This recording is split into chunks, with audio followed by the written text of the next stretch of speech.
All right. Hello, everyone. Welcome to another bridge session. This time we have Florin from 123 Form Builder, and he will be talking with us about growing in a competitive markets and explain about 123 Form Builder and also his career, what he's been going through, and also we will be having some different chats. And please also do feel free to ask questions, and you can use the panel on the our web page and then submit the questions, and we would love to have this session be more interactive to everyone. So Florin, Thank take you, it away. Numan. Thank you for inviting me. It's great to be here. Let me try and share my screen and see what happens.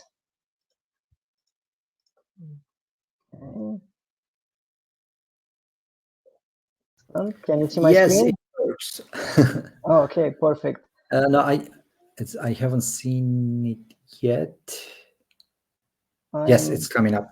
Okay, so I guess now you can see it in full screen, correct? It says that you need an access. I'm sorry? It says that you need an access as it shows Google Slides screen. I don't know if you share the same window. Yeah. Okay, let me share the screen and this should work better. The whole screen. Yes, we'll get this working in a bit. Folks, we are using this software first time, so please be patient with us.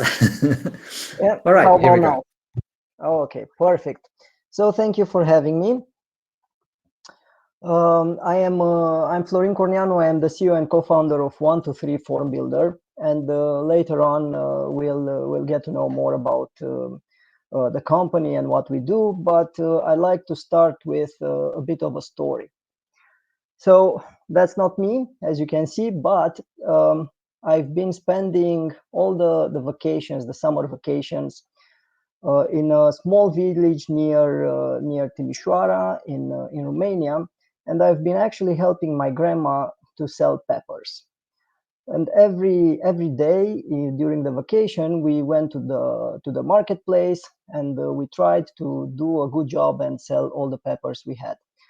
This was the first touch I had with the entrepreneurial side, and actually helped me understand quite a few interesting things, like establishing a connection with the customer, having a smile on your face while you do that, negotiating, arranging the merchandise in a good way so it makes a good impression, and obviously offering discounts. So everything that actually became very useful later on when I began selling software. But during those days, I also had a dream. And my dream was actually to build a chicken farm, because it all made sense in my head. So if I would have like 100 chickens, and each of them would lay one egg a day, and each egg would cost or actually bring some revenue like 100 or one RON, it didn't matter the amount, then it all turned out into this well-oiled machine of producing value through chickens and eggs. And it was quite an interesting project. And obviously the next logical step after selling peppers and dreaming of a chicken farm was to become a C++ developer. But yeah, not exactly the ideal outcome given those circumstances. However, I quickly understood that I should or am not the right person to aim to change the world.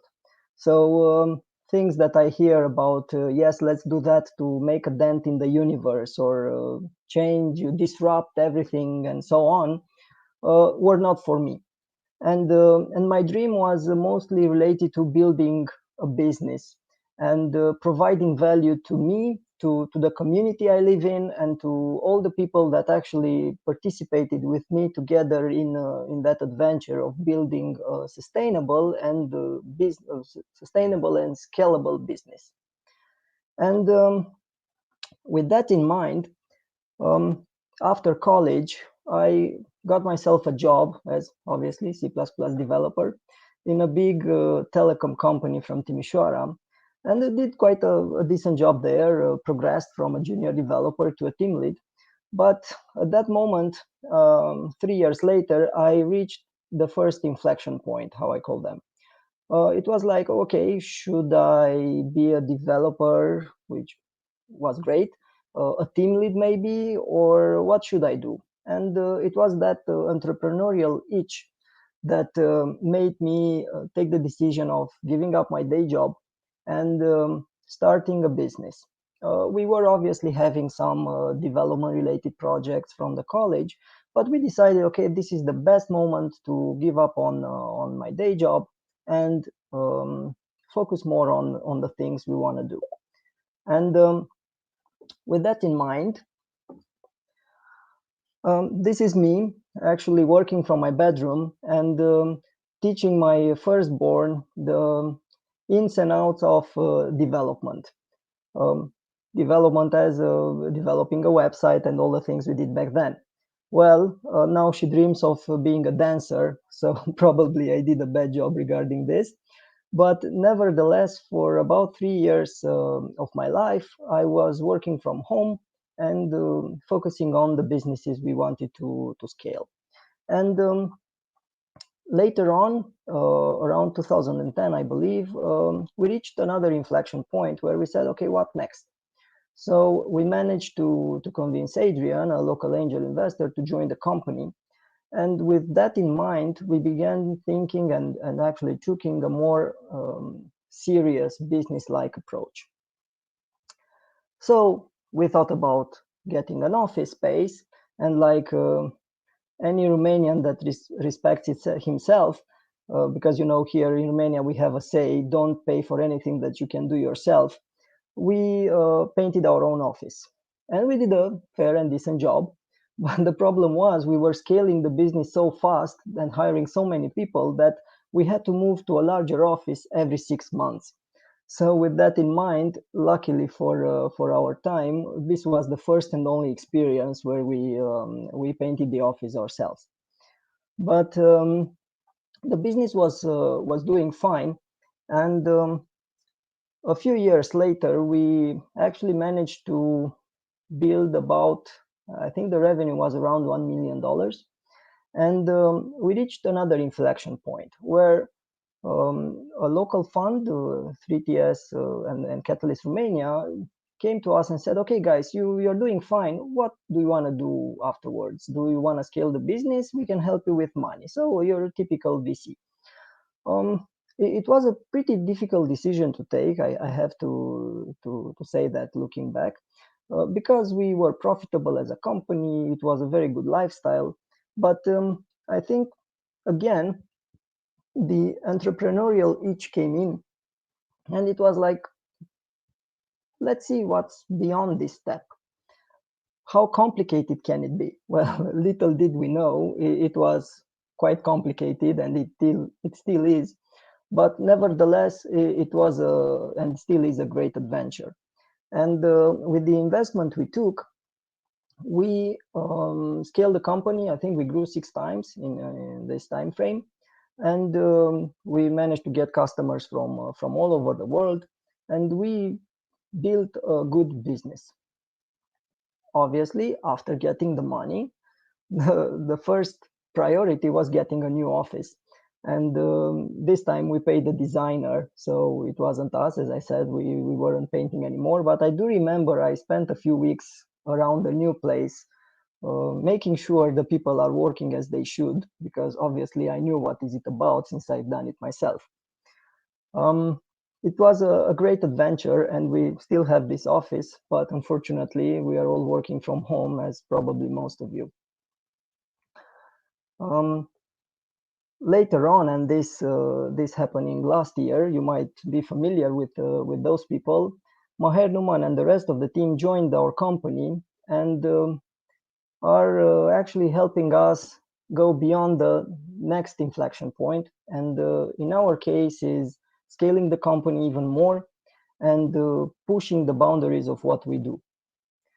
But Thing is, you might be wondering, okay, I see the story, but what exactly do you guys do?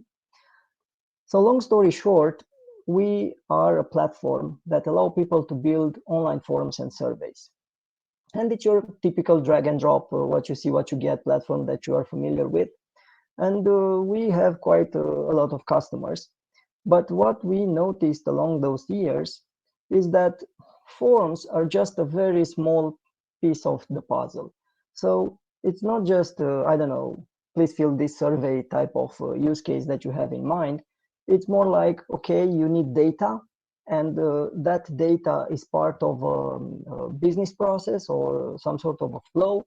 It might send a notification somewhere. It might get the data from a third-party application or from some database of some sort, or you want to push that information after you get it from the form to another database or some sort of another application.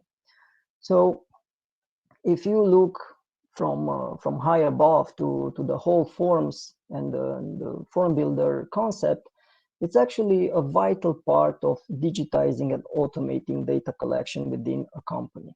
And the benefits are quite clear, from cost reduction and operational efficiency, but more than before, given the pandemic, to going green, to offering the remote and the online approach to things and data. And here are some very cherry-picked items that define us. So right now we got customers from all over the world, but the majority of them are from US and other English-speaking countries. We got more than 30,000 clients. We obviously been for a few years on the market, close to 100 employees, and we're still hiring. And very important, most of, actually all of our revenue is recurring. So your typical software as a service recurring business model. Now, speaking about the market, because this is something we understood in time, it's very crowded. So the form building market, although when we started wasn't that crowded, now it's filled with players of all sizes. So you have your Microsoft Forms, your Google Forms, you got smaller companies like Typeform, and then you have companies that are focusing on a certain vertical or just segment of the market, or like form builders that are specific to WordPress, for instance, and form builders that are specific to Salesforce. So with that in mind, my thought is that this is actually a good thing, because having so many players, it means that the market is real, so we're not inventing it. And then it's a clear game of who's better and what strategy you apply and what you're focusing in. And with that in mind, it became clear for us that the market is changing, even though it's so large. So we started thinking, what could we do to understand it better and to better execute our strategy or even shape the strategy? So what we did was to pay for a market research. And by all means, it costed us a lot of money, I think a few years of rent in our new office space. And with this market study in place, some things became more clearer or even clarified a lot. And to give you a few examples, back in the days when we started, it was a simple thing of choosing a few features and putting a price on them. So not so many competitors, however, things were very simple. Now, given the market study, we identified and clarified what the target personas are. So what type of people, what jobs they have, and what makes sense for them why it makes sense for them to use a form builder. And in that idea, or continuing that idea, what is their willingness to pay and likelihood to buy, what company sizes they represent. So basically, we shape the ideal customer for us. That's what this helped us with. And further on, because it was a lengthier process, we then understood what the usage metrics and what's the value metric that makes sense for those people. For instance, back in the days, it was like, yeah, put a few submissions under a plan or price and just sell them. Now we understood that actually form submissions, so the amount of data you collect, is actually not helping, because people become frustrated, like, okay, so how many people will fill my survey, so I have that many submissions, so what happens if I exceed that amount? Will that actually make me lose data? So they are really frightened about that part, and this way we realized that submissions is a detractor, not something that's useful. And people measure the value they are getting through our product through something else, like the number of forms. So later on, we also discovered what feature makes sense for those ideal customers. And we were quite surprised on a few of them that were historically relevant. And apparently, as I said, the market changed. Forms became more like a commodity, and features became relevant, or at least those that were part of larger flows of data or business processes make more sense. And last but not least, we also learned what's the ideal pricing, or at least the range of prices that make sense for those customers. So this study was filled with a lot of aha moments. And by the way, afterwards, if you need some more details on this or introductions to the people that created the study, please feel free to reach me. Would be happy to help. Now, that study was just an ingredient, because it took us quite a few months, close to a year, to adapt our product into matching the findings from the study. And we also discovered along the way that this is just an initial step, because even though we have this information, very valuable information, it's more like how can you tweak it, how can you experiment into finding the more ideal recipe. Because for sure there is no ideal recipe, they're just experiments, and data is key. So with that in mind, with all the study, it's more like, what are we doing next, and how do we plan to apply all this knowledge that we gathered in those years?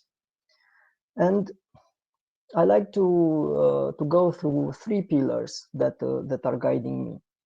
So one is related to the team, and it's quite clear to probably all of you that team matters, and you've seen that everywhere, or at least mentions of it. But there is this angle which took me quite a while to understand, and the fact that I should hire the best. So it was, in the early days, it was like, okay, how much money we have? Okay, we can hire that person with that salary, and probably that person ended up being a junior or with little experience. But now I see, and I plan on following this approach, that a person who has 5-10 years of experience of doing what I want them to do already, they don't necessarily experiment. They just apply the knowledge they gathered in their career, and will bring value to the company. And even though those people end up costing more, because experience is costly, as you know, the ROI that you're getting as an entrepreneur is much bigger than the cost. And it's definitely a big difference between the amount of ROI brought by the experienced person compared to the ROI brought by the junior person or person without that much experience. So definitely hiring the best is the key for us. And one other thing that is maybe a bit more difficult to explain or to correct, let's put it this way, is that the more the company is scaling, the different needs we have as a company and as a CEO from our team. And to give you some specific examples, think of that in the early days, what was marketing? Maybe just posting a blog post somewhere. But now, by marketing, we need a clear vision and strategy and a lot of actions and tactics in place that need a more diverse team. So back in the days, it was simple for someone junior to handle the needs, but right now you need someone else. And it's not necessarily about marketing or any specific department. It's about the fact that people need to adapt to the needs, the ever-changing needs of the business. And this is something that ends up to frustration, to a lot of complicated situations. But nevertheless, if we manage to build the right team around us, that's what really drives things forward. And one last thought in this direction, I've always been a fan of the say, hire people that are better than you, in my particular case. And although it is difficult, I think it's crystal clear that someone who's a specialist in a certain area will provide more value than me, for instance. Now, the second pillar of our strategy going forward is related to being more focused. Now, it's kind of difficult for me to share the fact that in the past, we've been all over the place, because besides, the don't pay for whatever you can do thing, there is also another popular saying here in Romania that you don't have to keep all your eggs in the same basket, or actually you should not keep all your eggs in the same basket. I think it's actually driven by the fear of failing, and probably related to communism and so on. But the thing is, it applied to us in a very weird way. We were all over the place. So although we had a clear business of building forms, when a customer came to us, we immediately reacted, and we fought for every customer. So we developed features that were obviously useful, but not necessarily useful looking in perspective. So we ended up at some point with things that were used by a handful of customers. And when we started actually tracking the cost for coding and legacy and maintaining and all the things that are coming attached with situations like this, it turned out to be a very bad deal for us and the company. Think of migrating to new servers when you have some legacy code that is used by just a few customers, and it takes you 2 weeks to basically work there to clean things up. So yeah, very, very poor decision making. And with that in mind, we plan on focusing on the marketplaces where we have great partnerships with companies like Wix and Salesforce, and this is a very good acquisition channel for us. And also going up market, because all the study that the entire study that we did actually highlighted the fact that for us it will be better if we move towards enterprise. And the customers that come from the enterprise space are what we prefer. And even though in the past we had this dual approach of playing also for smaller clients, but also for larger companies, we prefer to focus towards the larger ones. And with that in mind, because it still matters what the customers say, and actually they are the greatest source of learning, as Bill Gates says here. I want to share with you the following fact. In the past, as I said, we were fighting for every customer, and we strongly believed and still believe that customer is king. But because we spread it so thin and ended up with features that weren't used so much, we basically try to please everyone. And by everyone, I mean all the customers we had. and unfortunately that's not possible. So it's a matter of having a certain vision, and with that vision executing the strategy, even though you cannot please everyone. So speaking of unhappy customers, we actually began refusing custom work or different tweaks to our product that would make sense for even larger clients and that made sense from a financial perspective, but because it wasn't aligned with our vision, we said pass. However, we do have this focus group within some of our top clients, and with their help we plan on building a new product that is obviously based on their insights and their needs, but it's also more aligned to our vision looking forward. And that I think is the key for us to scale in this competitive market, as you've seen it is. And I think that's it for now. Numan, and by the way, thank you. Do you have any questions you would like to tackle? Yeah, I mean, I would love to start some of the things. First of all, you mentioned that you learned a lot of things during that time, and then also what you thought was different because industry changed. Can you touch a little bit about how the industry is changing? Especially, I guess we discussed this one a little bit before, but because of COVID also, you see the big changes, I believe. Can you touch on this one a little bit? So I would like to get into more detail on people focusing on and then customer feedback sessions separately. Okay, excellent. Thank you. So indeed, we've seen this trend, I believe, all of us, because of the pandemic, that everyone migrated online. So those who are using pen and paper in a simple office or larger office, they were forced to work from home.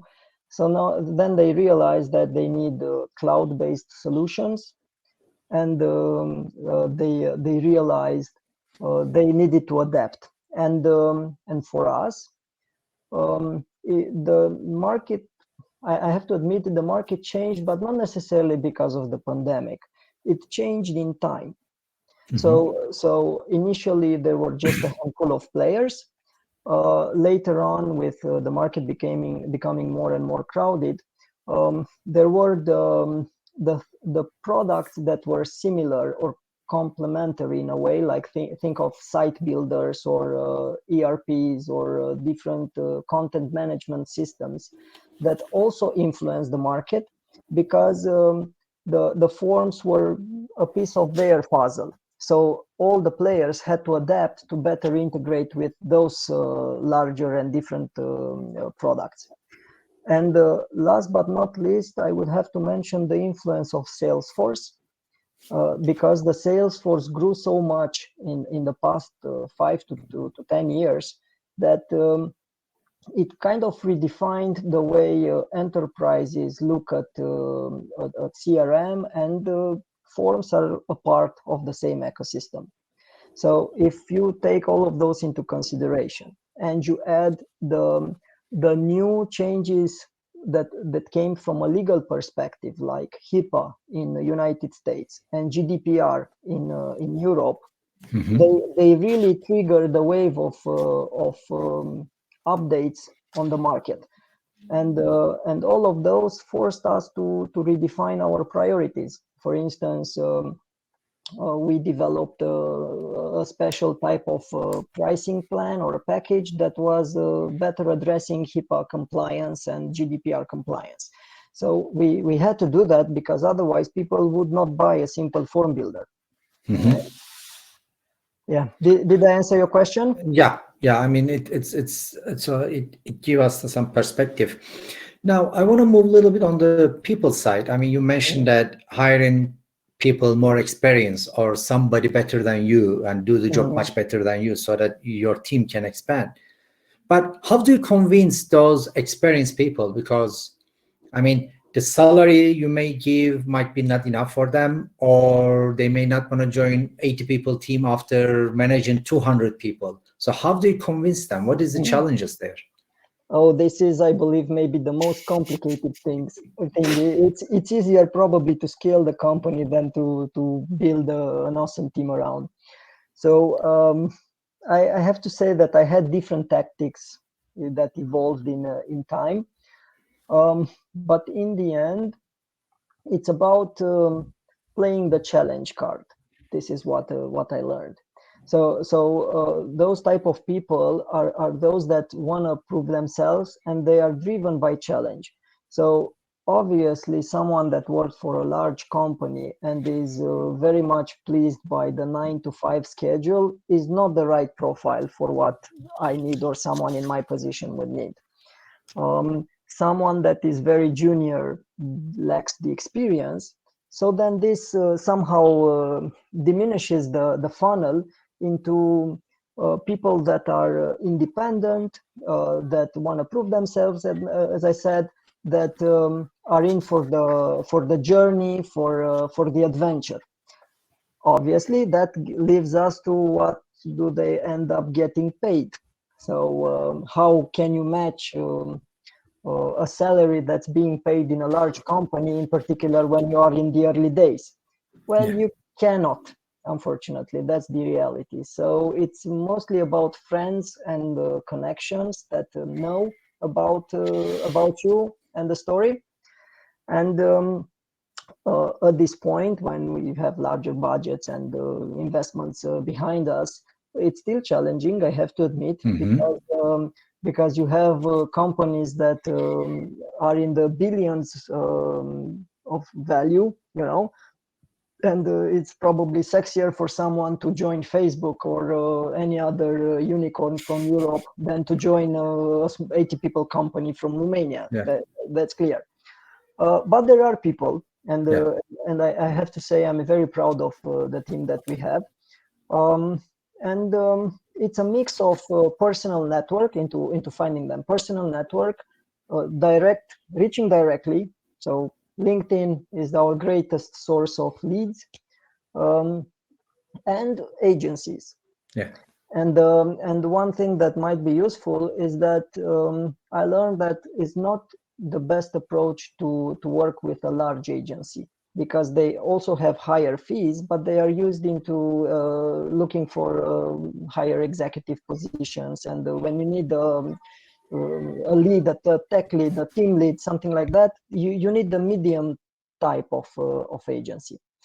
And with all those lead sources, let's put them this way, it comes the tricky part, where you need to clarify what do you want that person to achieve. So clear goals, clear OKRs, and then filter all those profiles that you search, or obviously do this before searching, into finding that person that is the best match for those objectives. And obviously the small things like is a company culture fit, and Mm. would there be a good relationship with the peers and with the manager and so on, are equally important, but they come in second place in my view. Yeah. I don't. I agree with you. I mean, one thing I think you are very polite and you didn't mention, but it's all about you, I guess. As you convince that person to join your company, it ends up with you, I guess. I mean, you basically going there, pitching your thoughts, your ideas, so that he needs to buy in to join your company, even with a small salary, or accept the challenges with you, right? Absolutely. Yeah.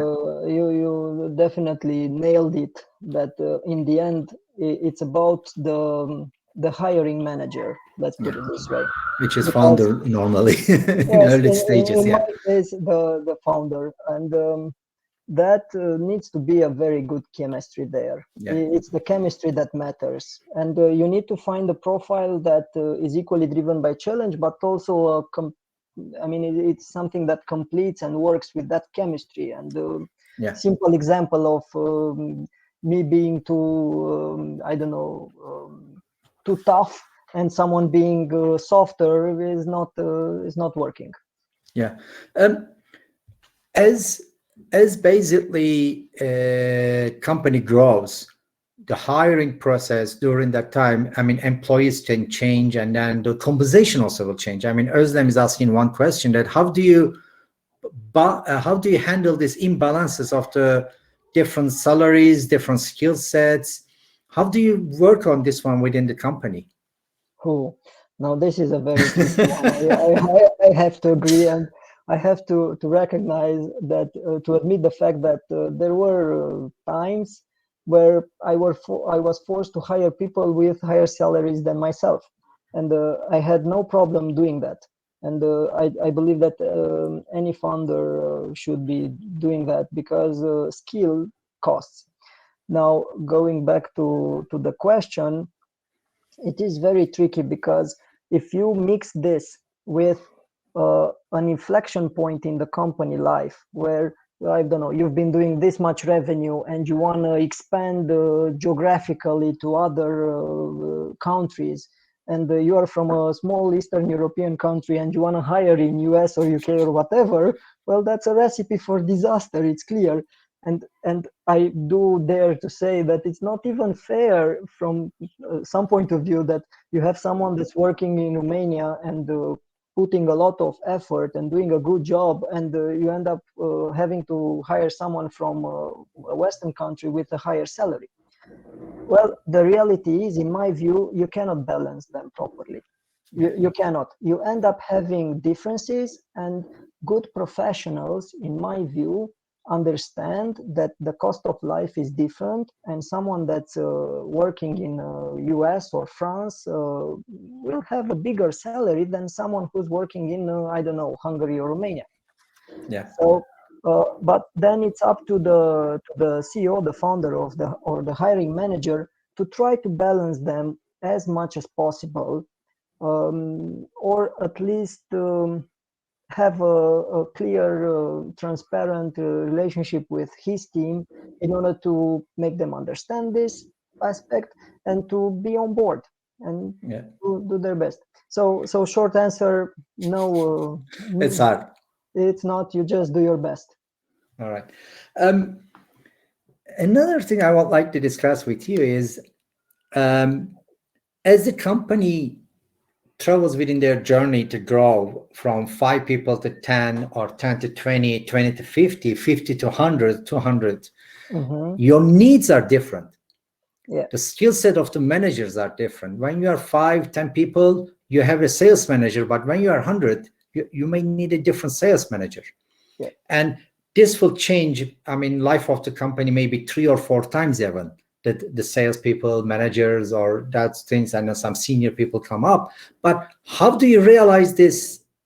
How do you realize when is the time as a founder? Isn't it hard? I mean, I've been in this business since 97. I've been investing in tech companies, but I'm even always this challenge. When is the right time? I don't think I can find an answer. Do you have an answer? There is no right time, and I don't know where you are getting all those complicated questions. So there isn't, unfortunately, and I think it's up to the founder to have this feeling of things are not right. Let's change something. What should I change?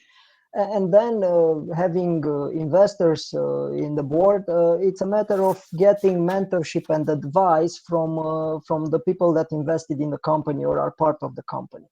And I have to say that although I do have a strong personality and I believe in what I'm doing, I always valued the advice of people that were around me, and I trusted them. Angel investors, people from my team.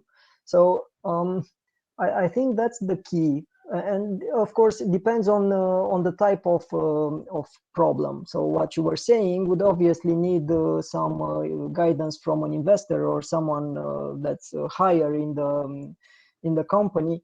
That okay, your sales are not working. You need someone more experienced. Hire someone more experienced that led a team of 10 instead of just someone that sold as a sole contributor to the process. So unfortunately, the needs definitely change, and quite a lot. You were kind to say just 3 to 4 times, but I actually believe they change every year or even more often. And with that in mind, it's up to the people to participate and to evolve as well. Yeah. And So true. if they don't evolve, then that's the uh, more less pleasant part of being the founder and the leader, that you need to take hard and very difficult decisions, and Yeah. friendships are lost, people get upset, you get detractors, and this is it's part of the game. You need to Yeah. have the stomach to do this. And it's funny because when people think of let's build a business, let's be entrepreneurs, I'll have no bosses, I'll wake up whenever I want, it's more like, I work 12 hours a day, I get to make a lot of difficult decisions that upset everyone, nobody's happy around me, I need to deal with the constant feeling of failure. So yeah, it's nice to be an entrepreneur. I did it. Um, let's move to the little bit on the focus side. You Please. mentioned that you were basically in the past all over the place. Now, Mhm.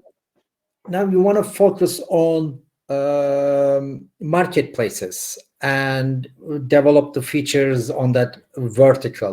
How do you decide where to focus? I mean, is it just because of market research said, or is it internal discussion, or all about? I Mhm. mean, can we dive a little bit on this one? Yeah. So in the past, we got our inspiration from customers. That's what we did. And as I said, we ended up with features that were used by two customers or a handful of customers, and they brought a lot of legacy cost around us.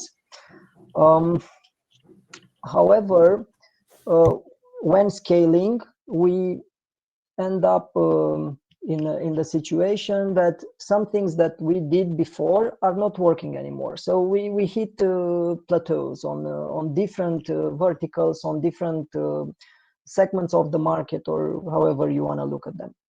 So with that in mind, we did the market study, and indeed the market study shed a lot of light on how the market looks like, and what customers need.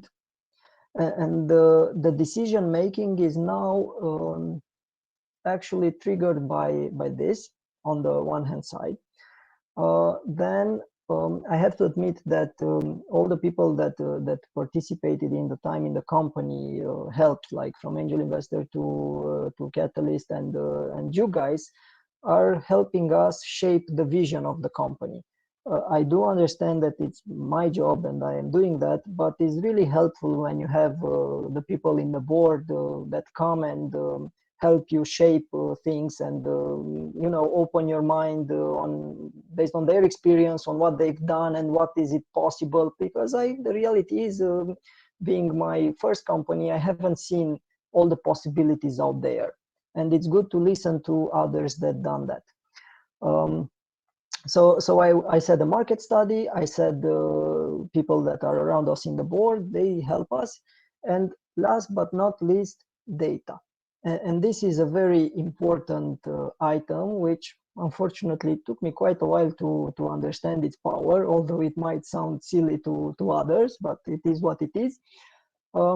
Having so many customers and so many users in the product in all those years, this means that we know what they are doing, what forums they are building, what they are using the product for. So seeing patterns there and analyzing them and talking directly with them made us understand their needs properly. So in the end, it's a matter of building a new product, as I said, that will serve this segment of the market, which in our case are large companies, enterprises, and so on, because we already work with them and we know what they have in mind and what their needs are.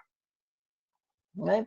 So although I have to admit it's not easy at all, and it's you end up maybe doing stuff that are not that useful. There are some key ingredients that help us shape this.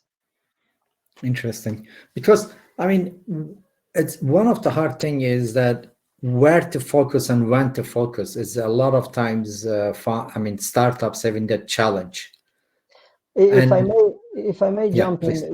jump in here, the reality is we don't know, Yeah.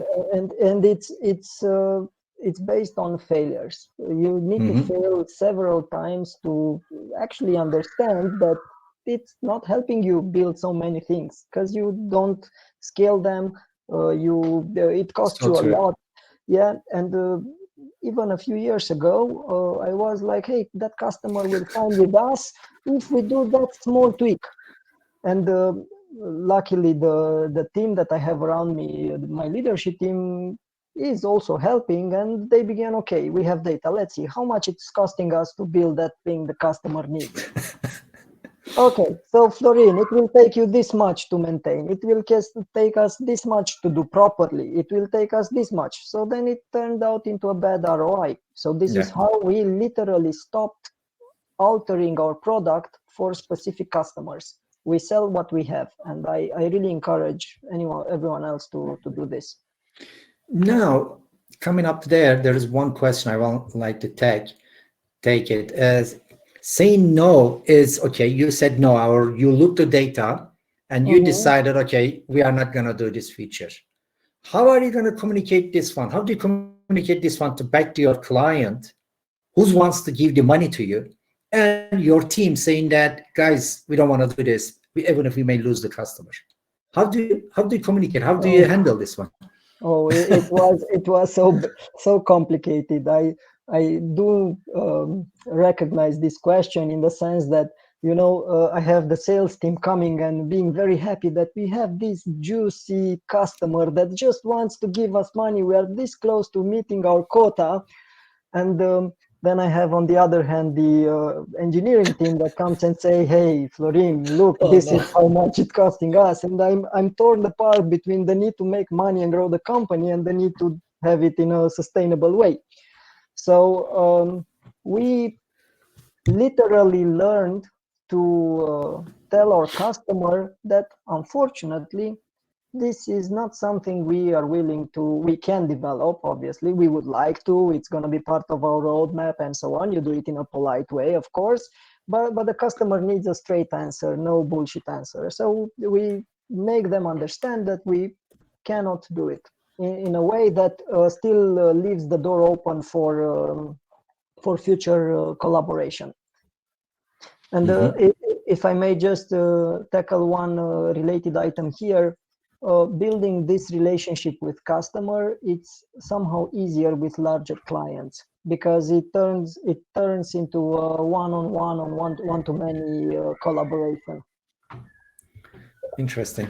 Because it comes back to basically how you communicate with your customer. And it's also, I believe, it's in the team, how you share the vision, how you share your thoughts. So how is the communication happens within 123? Is it Mhm. straightforward, open between the sales team and engineering team, or is it a bridge, or how do you guys work Mhm. together? Um, well, I do have to say that it's always a work in progress, and Always. yes, it can never be something fully polished. And even though we do a lot of things into improving the communication and internal processes and all that part, we get feedback that we need to do more. But given the pandemic situation, which, by the way, forced us to switch from day-to-day office to full remote, one day to another, um, we were also forced to improve the way we communicate. Hmm. So we developed, for instance, a monthly show and tell event Hmm. where different stakeholders come and share high level of interest things like is the marketing department being reorganized? Let's have a presentation, let's share this to everyone, people post questions, we clarify. um, then is the new market study out? Okay, let's share the findings to the company and Hmm. also explain to them what we want to do. So that's one direction. Then we switch to internal communication through a dedicated HR related tool. that is allowing us to do shout outs and keep people informed. And last but not least, we are very big fans of the Atlassian suite. We use Confluence, and everything and anything is documented in Confluence. So when someone updates the way things work related to departments, all the watchers that are subscribed to that process will see the updates. Okay. And still, it's not good enough, I can tell you. Not good enough. Yeah. I mean, I think managing the teams and having the open, transparent communication helps a lot during the management team, because the way that I believe is more you are open to your team members and then more you communicate team members, they can actually digest what you are saying, and they can contribute more to the company. Yes, I fully agree. And I would also add that building an environment that feels safe for everyone to challenge and to say what they have in mind also helps. Yeah. Because but there is also one tiny flavor here which I discovered. As the founder, I also need to be very careful on what I say and how I say it, Correct. because we are influencing all the people, and the larger the company, they begin to think, okay, he said that, but why did he What say does that? it mean that? Yes, does it mean that? And then it's like, do I have to be even more careful than this? Yes, unfortunately, yes. So yes, work in progress, but it's a clear path ahead from that point of view. Excellent. We have one question from Mujahid. He's basically asking that other than market research, what are the other strategies for finding the market fit? We touched a little bit. Maybe you can Mhm. summarize it. Yes, in my view, yeah, one interesting piece of information is that we also went to conferences. Speaking of Salesforce in particular, we participated to a lot of events where we ended up talking with customers, and we understood what they needed. And obviously, when having a booth there and pitching our product, we also monitor their reaction, and we also saw the deals we closed afterwards. So we better align to the Salesforce market through conferences. That's one other way of doing it. And then I would say customers eventually. So existing customers and potential leads. Okay. You mentioned focus groups. Do you have a kind of like a specific customer group, feedback group? Because I know that in my past career, I was a member of customer feedback group from some big enterprise like a Dell or HP or Mhm. IBM and those kind of stuff. So that they were basically calling us to discuss new products, new features, and those kind of stuff. Do you have that kind of groups? Do you see the use for it? I definitely see the use.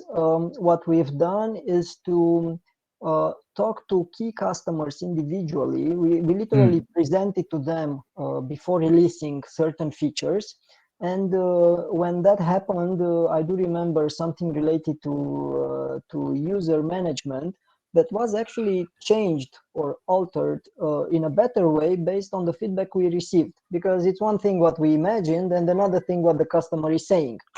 For the new product I was mentioning, we're building now the focus group you mentioned. In Okay. that direction, we reached out to a few tens of customers, the top list, but also that had a specific profile in terms of being close to us. And we do plan on keeping them very, very close to the entire process, from the feature selection to building it and so on. So it's basically both directions, and having one-on-one to the groups or various different things. Exactly. You say no, but when they say yes, or when they want something, you also listen, not just Yes, rejecting yes, them. yes, It's indeed, important. indeed. Excellent, excellent. We are coming to our time, and I'm just checking if we have any more questions. No, we don't have any. Now, What is next for you, Dan, as a 1 to 3? What is the next steps to draw? Mm-hmm. Well, we're still working on that, but it made our life a bit easier that you joined, you guys from Thank Toronto. you. And with that in mind, we plan on going, as I said, more up markets towards enterprise and definitely expanding the team, possibly even opening a US office at some point. And the possibilities range from getting another round to scaling the company based on the reserves we have. So there are a lot of options ahead of us. Excellent. It's a matter of execution because right now we know what we want to do. Yeah, we have the roadmap. Yes, It's time indeed. to execute. All right. Yeah. Thank you, Florin. Thank you for your time. Thank you Folks, very thanks much. for joining us. And we come end of our bridge session. And we hope to see you guys in the next one. And looking forward to hear from you guys. Thank you. Please provide the feedback. Thanks. Thank you. Bye-bye.